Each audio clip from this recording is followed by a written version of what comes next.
नमस्कार दोस्तों, आप सभी का स्वागत है। बीपीएससी ऑडिटर या 67th बीपीएससी के लिए इकोनॉमिक्स ऑप्शनल की तैयारी कैसे करें। तो दोस्तों, आज चर्चा का विषय होगा इकोनॉमिक्स ऑप्शनल के संदर्भ में मुख्यतः 5 बिंदुओं पर। और ये बिंदु होंगे: पहला, सिलेबस यानी पाठ्यक्रम; दूसरा बिंदु होगा क्वेश्चन बैंक; तीसरा, इस संदर्भ में कौन सी बुक पढ़ने की आवश्यकता होगी; और चौथा होगा कि नोट्स के संदर्भ में कि नोट्स कैसे बनाया जाए; और पांचवा होगा किसके लिए अभी से क्या रणनीति अपनाई जाए। तो इस संदर्भ में सर्वप्रथम मैं आप लोगों को बताना चाहता हूं कि सबसे पहले आपके पास सिलेबस और क्वेश्चन बैंक होने चाहिए। तो दोस्तों, सर्वप्रथम आपको सिलेबस की संपूर्ण जानकारी की आवश्यकता होगी। तो दोस्तों, सर्वप्रथम हम लोग सिलेबस पर चर्चा करना चाहेंगे। उसके बाद बारी बारी से क्वेश्चन बैंक, बुक्स, नोट्स और क्या हो आपकी रणनीति, उस पर चर्चा करेंगे। तो दोस्तों, सर्वप्रथम इकोनॉमिक्स ऑप्शनल को अगर सिलेबस की बात की जाए तो इसमें आपको 2 खंड देखने को मिलेंगे, सेक्शन 1 और सेक्शन 2। तो सेक्शन 1 का सर्वप्रथम चर्चा करने का प्रयास करेंगे। आप देख रहे होंगे पूरे सिलेबस को कि सेक्शन 1 और सेक्शन 2 जो है कुछ आसान टाइप के हैं, लेकिन सेक्शन 1 ही सबसे ज़्यादा कठिन प्रतीत होते हैं। लेकिन अगर आप अभी से हमारी रणनीति पर अगर आप खरे उतरते हैं, वर्क करते हैं, तो सेक्शन 1 भी आपको आसान लगने लगेगा। तो सेक्शन 1 में देखिए, सर्वप्रथम अर्थव्यवस्था के संदर्भ में है कि अर्थव्यवस्था की ढांचा, इसी के संदर्भ में राष्ट्रीय आय का लेखीकरण को पढ़ना है। दूसरा है आपका आर्थिक विकल्प। तो आर्थिक विकल्प में आपको उपभोक्ता व्यवहार, उत्पादक व्यवहार, बाजार के रूप, बाजार का व्यवहार, ये आपको पढ़ना है। तीसरा आप देख सकते हैं कि निवेश संबंधी निर्णय यानी इन्वेस्टमेंट पढ़ना है। निवेश का आय और रोजगार निर्धारण में क्या प्रभाव पड़ता है, आय वितरण और वृद्धि का प्रतिरूप क्या है। फिर आपको चौथा नंबर पर है बैंक व्यवस्था यानी बैंकिंग सिस्टम जो भारत में है, यानी योजनाबद्ध तरीके से बैंकिंग, विकासशील अर्थव्यवस्था के केंद्रीय बैंक व्यवस्था के उद्देश्य, साधन, साख संबंधी नीतियाँ। फिर आप देख सकते हैं कि बिहार में वाणिज्य बैंकों के क्रियाकलाप क्या हैं। आगे अगर देखने का प्रयास करेंगे तो आगे देखते हैं तो टैक्सेशन के प्रकार, टाइप्स ऑफ टैक्सेशन, तो यहाँ अर्थव्यवस्था पर उसका क्या प्रभाव पड़ता है, बजट के आंकड़ों का क्या प्रभाव पड़ता है अर्थव्यवस्था पर।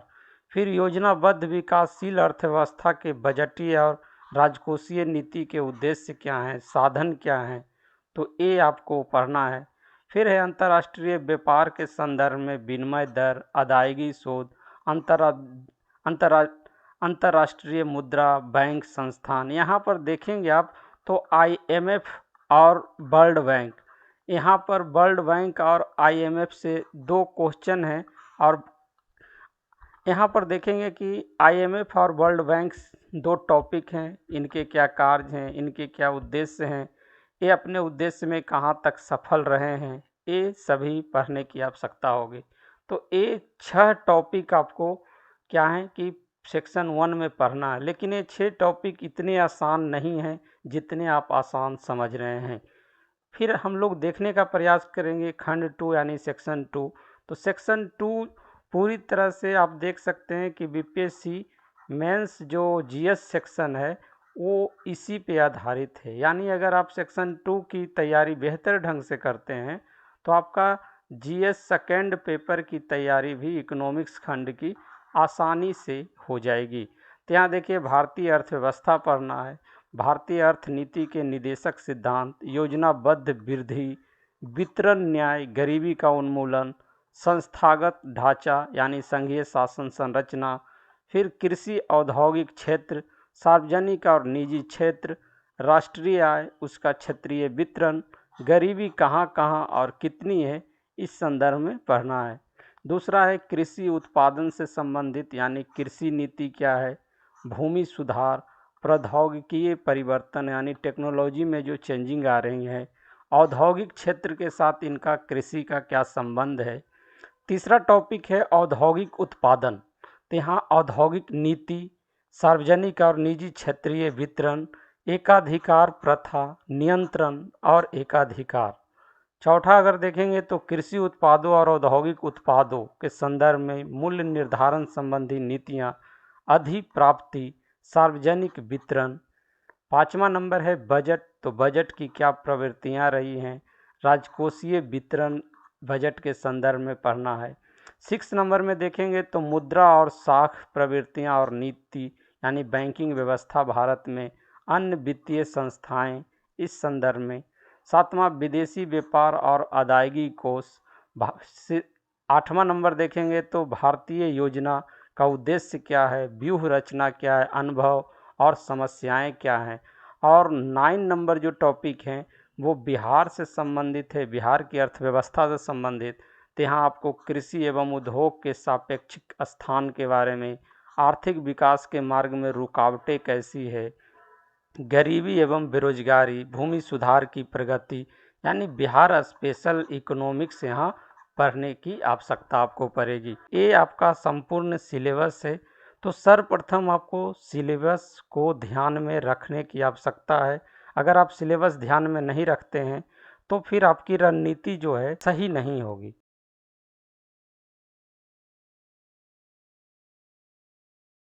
अब इस पाठ्यक्रम के सहारे ही आप एग्ज़ाम की तैयारी को बेहतर रूप नहीं दे सकते हैं। अब आपकी अगली बारी है क्वेश्चन बैंक को। तो मेरा सलाह रहेगा कि क्वेश्चन बैंक को आप 2 पार्ट में देखने का प्रयास करें। सर्वप्रथम आप 60 से 62वीं से लेकर 66वीं तक में जो भी क्वेश्चन पूछे गए उनको एनालिसिस कीजिए।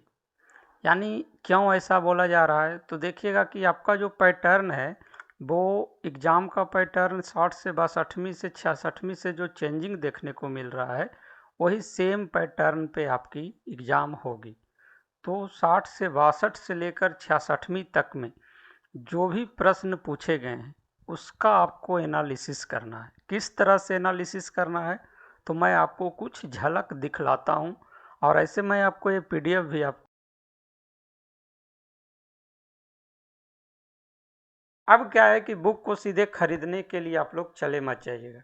यहाँ पर क्या है कि सर्वप्रथम आप NCERT से जो जो टॉपिक आपको सिलेबस और क्वेश्चन बैंक में मिल रहे हैं उन सभी टॉपिक की एक लिस्ट बना लें, जैसा मैंने आपको अभी बताया दिखाया है। उसके बाद सर्वप्रथम आप NCERT को खुद से पढ़ें, 1 से 2 बार पढ़ें, उसे समझने का प्रयास करें। फिर HL आहूजा की बुक का सहारा लीजिए, और उसमें क्या है कि आप ये सभी टॉपिक जो क्वेश्चन बैंक को जो आप देख रहे हैं वहाँ पर जो टॉपिक है ये दोनों बुक में आप क्या करें, उस टॉपिक को ढूंढने का प्रयास करें और उसे पढ़कर अपना नोट्स बनाएं, अपना नोट्स बनाने का प्रयास करें। ठीक है, तो इससे क्या होगा कि NCERT आपकी बेसिक क्लियर कर देगी। ठीक है, और फिर ये जो एडवांस लेवल है वो आपका ये दोनों बुक समस्या का समाधान कर सकता है। अब तीसरा क्या है कि हम बात करते हैं नोट्स के बारे में कि आपको नोट्स कैसे बनाना है।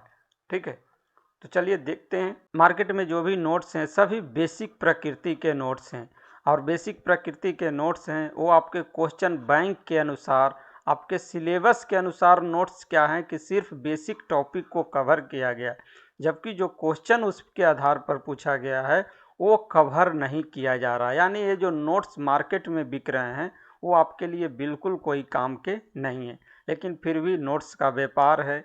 और मैं कई बार आप लोगों को आगाह किया हूँ कि जब तक आप अपने से खुद से नोट्स नहीं बनाएंगे तो आपको सफलता नहीं मिलेगी।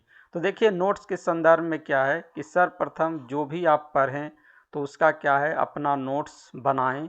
जैसे पहले NCERT का नोट्स बना लें, फिर जब आप बुक्स का सहारा लेंगे, जो बुक्स मैंने आप लोगों को बताया है, तो इस क्वेश्चन बैंक के आधार पर, क्वेश्चन बैंक के आधार पर अपना नोट्स बनाएं। यानी क्वेश्चन बैंक जो मैंने आपको टॉपिक बताया है, जैसे आप देखिए कि नोट्स कैसे बनाएं, तो सर्वप्रथम इसका एक क्वेश्चन से समझने का प्रयास करें आप। तो एक क्वेश्चन देखिए यहाँ पर क्या है कि सीमांत उपयोगिता ह्रास नियम। तो अगर इसे आप पढ़ना शुरू करें तो बुक्स में जाएं, सीमांत उपयोगिता ह्रास नियम, तो इसका व्याख्या देखें कि ये है क्या, इसकी क्या क्या मान्यताएं हैं, इसके क्या क्या अपवाद हैं, इसके क्या क्या महत्व हैं, क्यों लागू किया जाते हैं। यानी पूरे डायमेंशन के साथ क्या करें, अपना खुद का नोट्स बनाएं।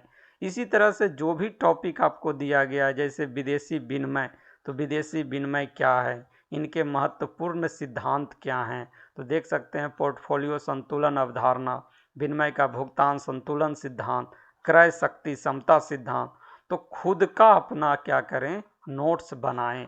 ठीक है, तो इससे क्या होगा कि आपकी समझ विकसित होगी, समझ के साथ साथ आपको याद होगा। नहीं तो आप अगर दूसरे का नोट्स के सहारे अगर आप आगे बढ़ेंगे तो फिर क्या होगा कि रटने की प्रवृत्ति आप में आएगी और निश्चित रूप से आपकी समझ विकसित नहीं होगी। आप रट कर पास करना चाहेंगे और जब तक आपको समझ विकसित नहीं होगी तो आप सफल भी नहीं हो सकते हैं। तो आप लोगों के लिए नोट्स खुद का बनाएं। निश्चित रूप से पहले एनसीईआरटी का सहारा लें। ठीक है, और इसके अलावे क्या है कि मैंने जो बुक बताया है वो एडवांस लेवल क्वेश्चन बैंक में जो जो टॉपिक हैं उसका सहारा लें। मैं इसका पीडीएफ भी आपको उपलब्ध करा दूंगा। आप हमारे नंबर 943055 पर मैसेज करें, मैं आपको इसका पीडीएफ उपलब्ध करवा दूंगा। अब आती है रणनीति की। तो ये सभी जो मैंने बातें आपको बताई वो सभी रणनीति की हिस्सा है। तो प्रारंभ में अगर आप देख सकते हैं कि आपके पास पूरे फरवरी महीने हैं, तो फरवरी महीने में पूरे सिलेबस को सर्वप्रथम जो बुक्स मैंने बताया है और पूरे क्वेश्चन बैंक को एक साथ अध्ययन करके आप क्या करें, बेसिक नोट्स बनाएं। ठीक है, फिर आपके पास बच जाएगा एडवांस के लिए। तो एडवांस के लिए जो एच.एल. आहूजा की बुक आपको बताई गई है उसका सहारा लेकर आप एडवांस नोट्स बनाना शुरू करें। और एडवांस नोट्स क्या होगा, सिलेबस पर नहीं बल्कि क्वेश्चन बैंक के सहारे बनाने की आवश्यकता होगी। फिर उसे आप 2-3 बार पढ़ेंगे तो निश्चित रूप से आपकी क्या होगी, समझ भी बन जाएगी और पूरे सिलेबस पर आप घर बैठे जो हैं तैयारी कर सकते हैं। तो दोस्तों, कैसा लगा आपको हमारी रणनीति? अगर अच्छा लगा तो आप लोग हमें लाइक शेयर सब्सक्राइब जरूर करेंगे। ठीक है, चलिए बहुत बहुत धन्यवाद।